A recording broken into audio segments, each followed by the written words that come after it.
Yo, it's Mel from Rap Rankings. To hear the full episode this clip comes from and all other Patreon exclusive content, visit patreon.com/raprankings. Track 2, Nutmeg, featuring RZA, produced by Black Mozart. Oh, why didn't he produce Black Mozart by Raekwon?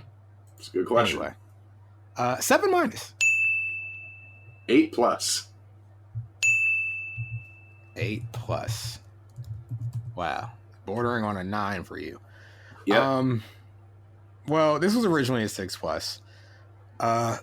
Repeated listens, it got over. It's I like it. What's always gotten me first and foremost with this is this beat. The beat and to get cool. To get back on that Doom tip for a second, this beat has always felt Doomish to me. Out of all the beats on this album, to come out of the last sample that we just heard into this is like the most Doomish sounding thing. I'm feeling like, you know, Iron Man is here, man, with this that guitar sample in there is very, very like King Ghidorah album, Take Me to Your Leader. And keep in mind, this is years before that came out. And then like during the beat, like when Ghost is rapping during the verses, rather, that those like plucks is like bow, bow, bow, bow, bow, bow. Yeah, that part where it's basically a chop that gets looped, and like every 8, like at the end of the 8 bar, like they'll pitch the chop, you know. And there's the different part for the chorus. It's a good beat. I like the beat. What Ghostface is doing on his verse when he comes in, this is what I've been alluding to, Mel, on like when we were talking on Wu-Tang Forever, where you were liking the flashier code talk from Ghostface, not so much the stuff you were hearing on, say, Iron Man or Cuban Links, but what you were hearing on Wu Forever on some of Ghost's verses, you were saying this is like that good code talk. It's highly stylized and very colorful. I'll say this. Yes, I get that across the album. However, the first verse had me worried. Like the very beginning had me worried. Like the first 4 bars, because honestly, scientific, my hand kissed it, robotic, let's think optimistic. You probably missed it. Watch me dolly dick it. I don't know. I put it in the Google Translate, bro. They Wu-Tang likes to say it's slang. Slang is slang. This is like hieroglyphics to me. Like this was like nothing to me. But however, He does eventually get into that flashy code talk that I enjoy. Okay. Because I don't know, you know, Lord forgive me, Miss Sally shouted, Tracy got shot in the face, my house was overcrowded. That's like very like scattered. I don't know who Tracy is, but I like it. On this album, there's storytelling where you don't get a ton of code talk. It's more almost like audio cinema. There's Saturday Night comes to mind. Right, exactly. There's code talk that's flashier than this. Mm-hmm.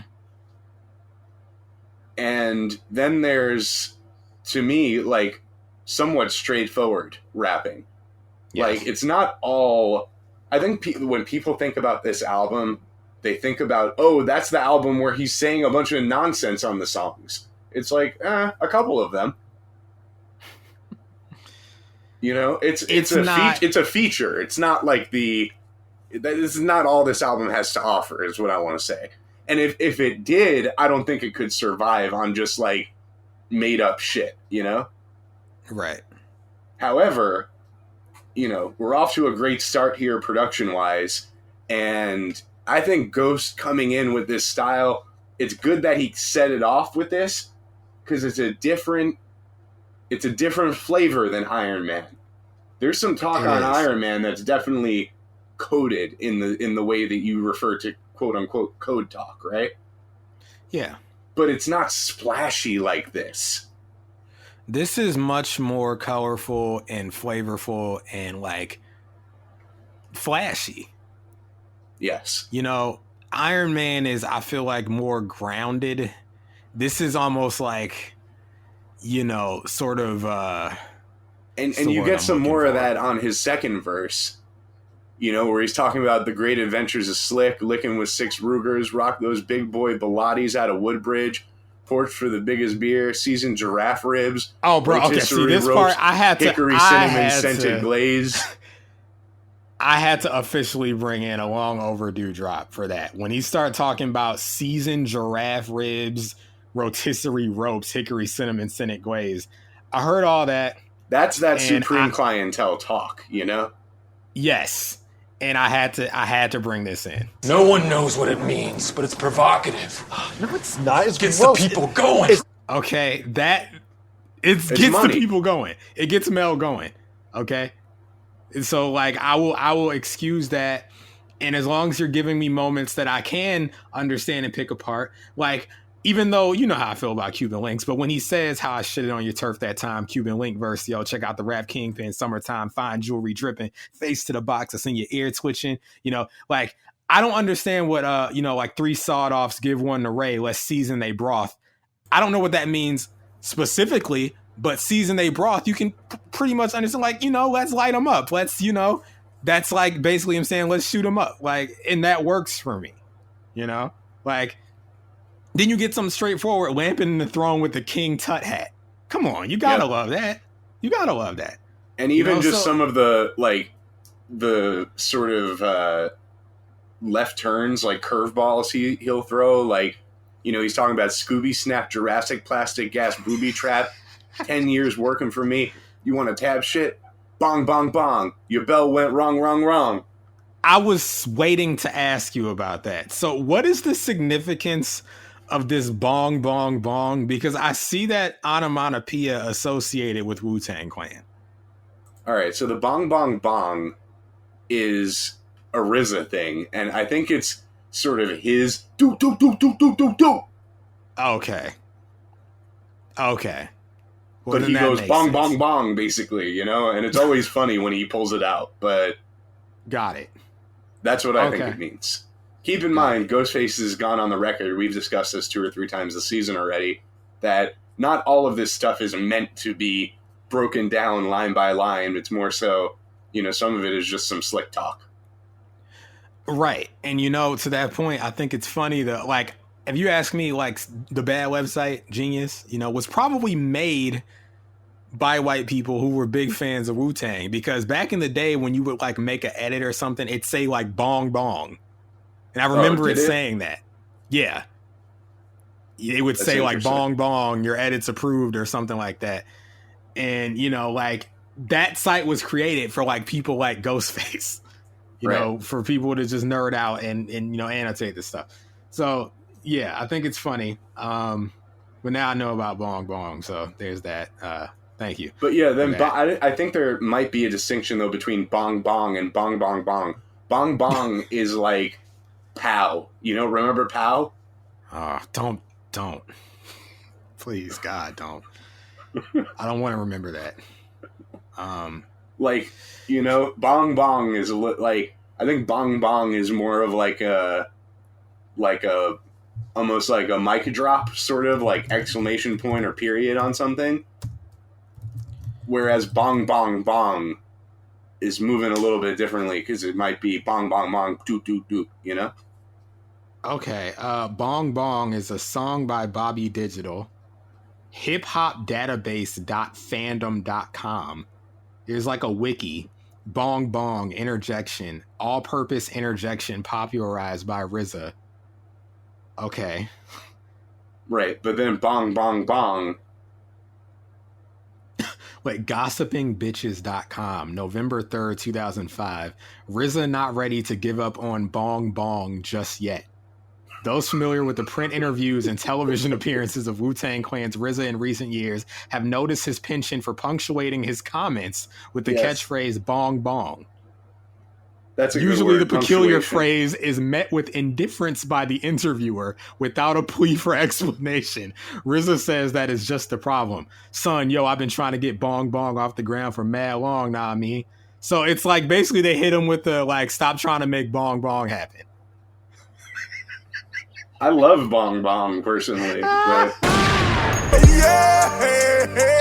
oh my God. Okay, well, there's that. Huh. Bong bong. All right, well, yeah. Speaking of RZA, he's on this record. And funnily enough, the bong bong didn't come from RZA; it came from Ghostface. But yeah, before we get there, let me make sure I heard this correctly. Did he say Dick made the cover? Now count how many veins on it? Yes. Okay, just making sure. Yeah, on the topic of Dick, I'm not gonna propose it, but he was like, "Get in line before your little thick ass get tossed up," and I was like, he probably meant thick, like thick-headed, like stubborn, like thick, like someone acting. But he says that, and I think of thick, like that. That Timmy Thick guy. I thought you were talking about our boy. Thick. Robin before he extended his name. No, not thick. I mean, like Timmy Thick, James Harden, Kyle Lowry, that kind of thick. But RZA comes in, and can I just say, I've already gushed about how much I love RZA as a rapper, but he came in rapping like he had to run to the mic to start the verse and like barely reached it in time. Like he's like already out of breath, right? Yeah, already out of breath, and I love that. You know what it is? In the presence of Ghost, who has a very lively delivery, I think it's a music thing. Like coming out of the last verse, like he wants to keep that energy up. By the way, before that verse starts, though, when right after the thick ass thing, he's talking about shit. I studied under Bruce Lee. He was on the 4th. Yeah, I was on the 3rd. Always cracks me up. I mean, and yeah, just like this is.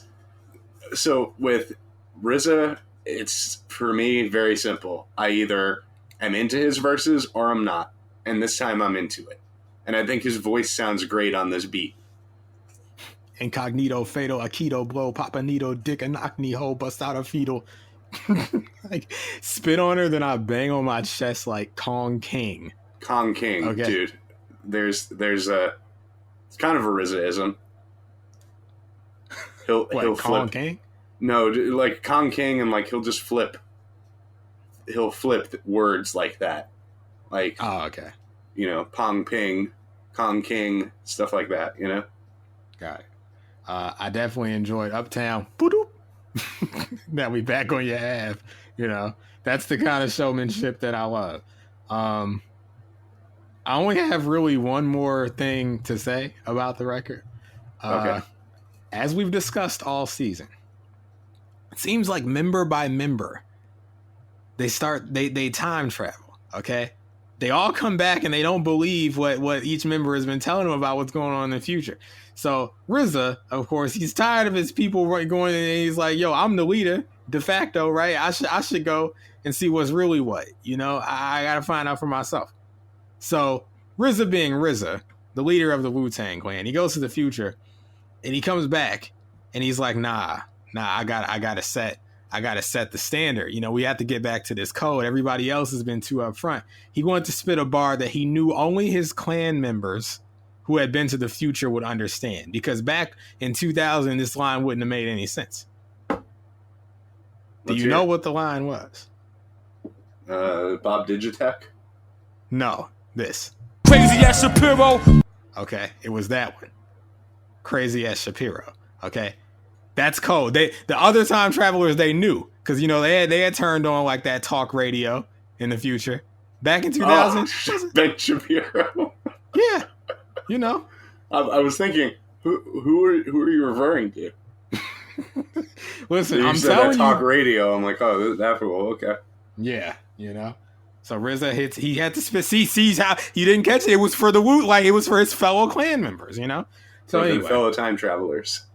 Exactly. I do have one piece of archival audio before we move on. Oh, okay. This is Ghostface from the New York show I was at 15 years ago, performing Nutmeg. We have one other live performance coming up later on. Wow. Well, here it is. Nutmeg from how many years ago? 15? 1506. My God. Well, here you go.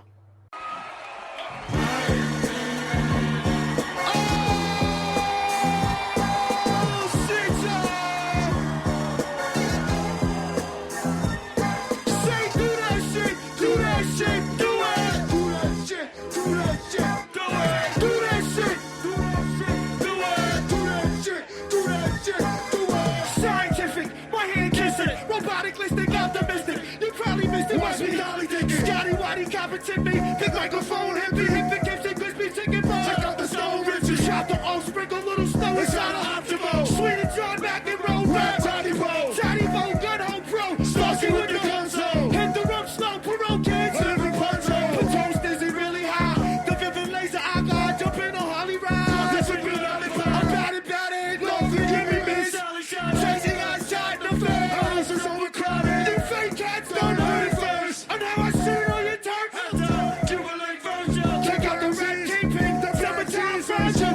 Facing it back, I see your ear twitching. As soon as I drove off, Cat came to me with 3 solos. Get one of them lessons and they brawl. Light them off, leave it in. Knock me the steamer for Hema. Demon got rock. And the receiver bleeder. Portfolio, looking fancy in the pantry. You see the scampi. Place that, throw it to your mouth, don't waste that. See those. Oh! Wow. You were at that show, huh? Yep. Wow. At the time, I didn't know it was being recorded for an official CD and DVD release, but it was. Wow.